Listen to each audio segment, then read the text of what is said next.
ये तस्वीर देखिए, ये लालू के समय के किसी चरवाहा विद्यालय की नहीं है, बल्कि विकास पुरुष नीतीश कुमार के शासन में चल रही ग्रामीण अस्पताल की है, जहां चिकित्सक तो नदारत रहते ही हैं, लेकिन जिस जगह पर हेल्पलाइन नंबर लिखा हुआ है, वहां पकड़ी का चारा रखा हुआ है। जनता के पसीने से टैक्स के रूप में वसूले गए गाढ़ी कमाई से सरकार और उनके अधिकारी किस तरह से वारा न्यारा करते हैं, जरा आप खुद देखिए इस तस्वीर में। नमस्कार, आप देख रहे हैं आरबेट न्यूज। खबर मोतिहारी जिले से है।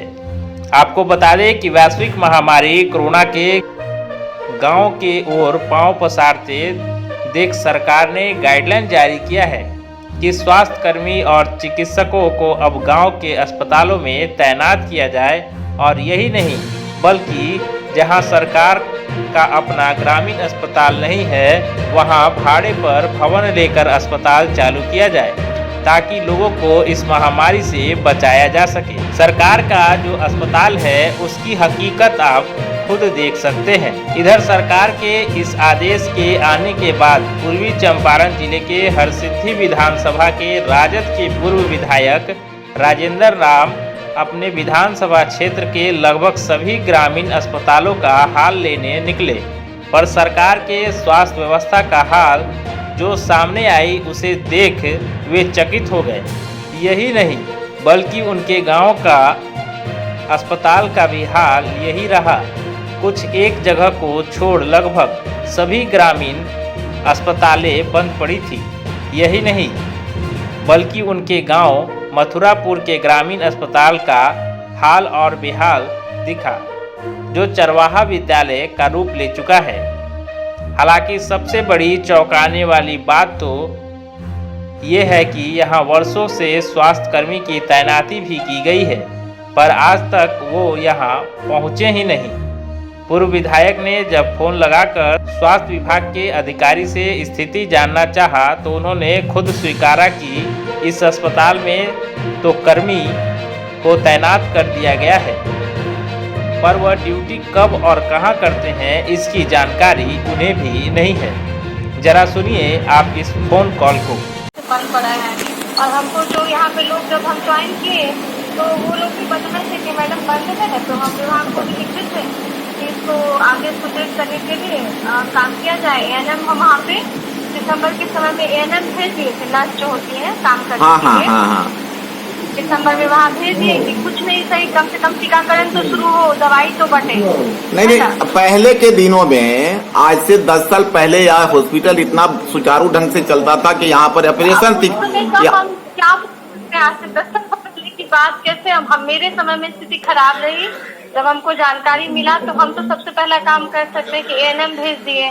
अब धीरे धीरे अब उसके बाद कोविड आ गया है। नहीं, ये तो 5 वर्षों से बंद है, ये आप जान रही हैं। अरे भाई जान रहे तो हम आए हैं सितंबर में। तो अभी आपके द्वारा कोई प्रतिनियुक्त नहीं किया गया है एएनएम वगैरह? क्या वो इमली तुमली नाम आपको बता दिए, दिसंबर में उनको वहाँ पे भेज दिए, भेज दिए, तो आपको तो नाम हम बता रहे हैं। तो वहाँ एक बार भी एक दिन भी नहीं आई है, ना दवा यहाँ पर आया है, इसलिए इसकी जानकारी चाह रहे थे आपसे। हम उनको उनका नंबर दे रहे हैं आपको, ठीक है? आप मॉनिटरिंग मॉनिटरिंग अथॉरिटी आपके पास है मैडम, आप उसके पदाधिकारी हैं, उससे ये जानकारी प्राप्त करिए या किन कारणों से अगर दावा वहां से उठाई तो।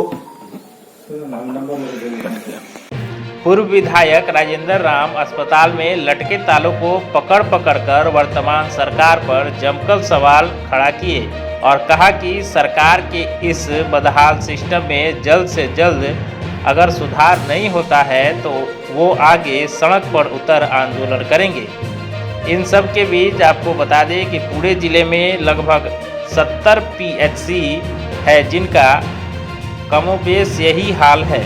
ऐसे में आप समझिए सरकार के कथनी और करनी में कितना अंतर है। इसीलिए हम कह रहे हैं कि सरकार की स्वास्थ्य व्यवस्था दावा से नहीं दुआ से चल रही है।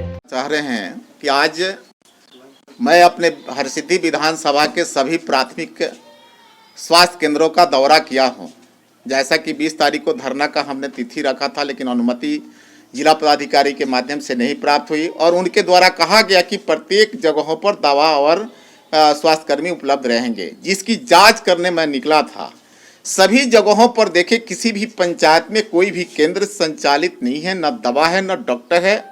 इसलिए ये सरकार की सोई हुई आत्मा निश्चित तौर पर जगाने के लिए, इस अंतरात्मा को जगाने के लिए मैं दर दर भटका हूं और लोगों से पूछा हूं। लोग तबाह है, कोरोना की जो महामारी है अब गांव की तरफ प्लान किया है और इस परिस्थिति में गांव के जितने भी प्राथमिक उप स्वास्थ्य केंद्र हैं, सरकार को निश्चित तौर पर खोल करके वहां दवा की व्यवस्था और स्वास्थ्यकर्मी के रूप में, सलाहकार के रूप में वहां स्टाफ को रखना चाहिए। लेकिन इस तरह का व्यवस्था नहीं कर सरकार जो है निश्चित तौर पर इस महामारी में जितना बड़ी पाप कर रही है, यह पाप से यह सरकार बचने वाली नहीं है। यात्री का स्थान मथुरापुर में मेरे घर के सामने प्राथमिक उप स्वास्थ्य केंद्र है।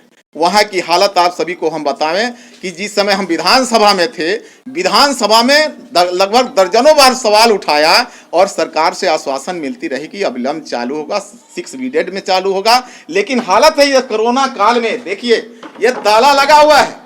कोरोना काल में जब एक जनप्रतिनिधि पूर्व विधायक जो लगातार सदन में आवाज उठाया, वहां के उप स्वास्थ्य केंद्रों का हालत यह है। इस कोरोना काल में सभी बंद हैं, ताला लगे हुए हैं। अधिकारी क्या कहते हैं? अधिकारी कहती हैं, यहाँ पर जो प्रभारी के रूप में है वह डेंटिस्ट हैं, पर पता नहीं कि सरकार में कैसे प्रभारी बन बैठी हैं। उनका कहना है कि हमको मालूम है 5 वर्षों से अधिक समय से यह हॉस्पिटल बंद है। यह मेरे पास फुटेज है, आप लोगों को बताना चाहिए, वीडियो भी है, हम बताना। यहाँ पर एक प्रतिनियुक्ति बताई है कि किसी का है, लेकिन शायद कागजों में है। जब वही कह रही है कि 5 वर्षों से बंद है, तो प्रतिनियुक्त करके फिर कहां काम करवाती ये हम नहीं जानते। लेकिन सरकार की झूठी, खुद लॉकडाउन टूटने के बाद मैं सड़क पर उतरूंगा और अपने विधानसभा के लोगों के लिए आंदोलन करने का काम करूंगा।